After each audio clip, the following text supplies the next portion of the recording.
चलिए इस क्वेश्चन को देखते हैं। एक कार सरल रेखा में स्टेशन ए से स्टेशन बी तक त्वरण a बराबर b माइनस सी एक्स से गति करता है, जहाँ b तथा c नियतांक है तथा x स्टेशन a से दूरी है, यानी दूरी x है।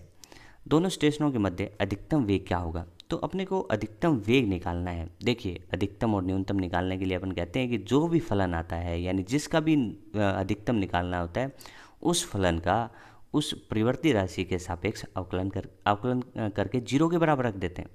तो अब सबसे पहले तो वेग ही निकालना पड़ेगा और फिर उसका अवकलन करके जीरो के बराबर रखेंगे, तब अपने आप आंसर आएगा। तो सबसे पहले अपना जो टारगेट है वो टारगेट है कि अपन वेग निकाल पाएँ। तो यहाँ पे अपन कह सकते हैं कि a बराबर अपने को दिया है b minus C x.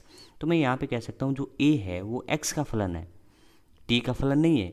t का फलन होता तो a बराबर डी बाई डी टी रखता, लेकिन x का फलन होने की वजह से a को अपन रखेंगे a बराबर v D by D x बराबर b माइनस सी एक्स। तुम कह सकते हो एक जैसे फलन एक तरफ रख लो, तो v D V b minus C X और गुणा में क्या करेंगे dx। अब क्या करना चाहिए? इसको हल करने के लिए दोनों तरफ समाकलन करना चाहिए। तुम कह सकते हो कि इसका जब समाकलन अपन करेंगे तो v का समाकलन क्या होगा? तो v का समाकलन होगा वी स्क्वायर बटा दो, और यहाँ पे अपन इसका समाकलन करेंगे तो ये होगा bx, क्योंकि b तो नियत है, और bx और माइनस c का c, और x क्या कहते हैं कि एक्स स्क्वायर बटा दो। ये इसका समाकलन हो गया। अपना टारगेट क्या था? अपना टारगेट था कि v का फलन निकालो। तो v का फलन यहाँ पे अपन कह सकते हैं क्या आ रहा है? तो अपन कह सकते हैं देखो 2 को आगे भेजो तो तुम कह सकते हो वी स्क्वायर बराबर 2bx, और ये वाला 2 कैंसिल आउट हो गया तो सी एक्स स्क्वायर। तो तुम कह सकते हो v बराबर तो यहाँ पे आ रहा है रूट में 2bx minus C x square. ठीक है, तो ये अपना कंप्लीट हुआ कि v को अपन निकाल पाए। लेकिन v किसका फलन है? x का फलन है। अधिकतम चाहिए तो तुम कहोगे अधिकतम के लिए अपन जानते हैं कि इसका अवकलन करेंगे और जीरो के बराबर रखेंगे। लेकिन किसके सापेक्ष? तो फलन x का है तो x के सापेक्ष रखेंगे। तो डी बाई डी एक्स बराबर जीरो अपने को करना है।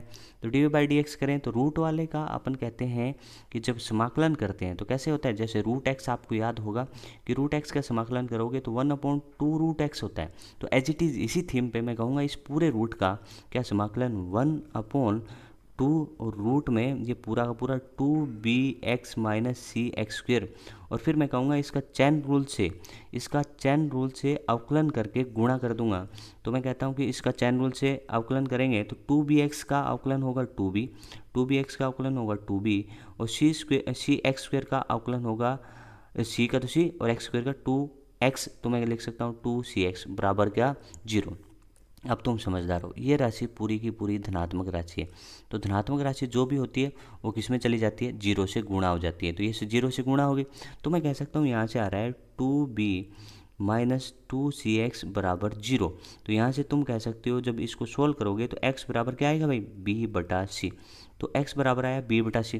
लेकिन अपने को x थोड़ी पूछा था, अपने को स्थिति नहीं पूछी है कि स्थिति क्या होगी कि जहाँ पे वेग अधिकतम होगा। अपने को तो वेग ही पूछा है।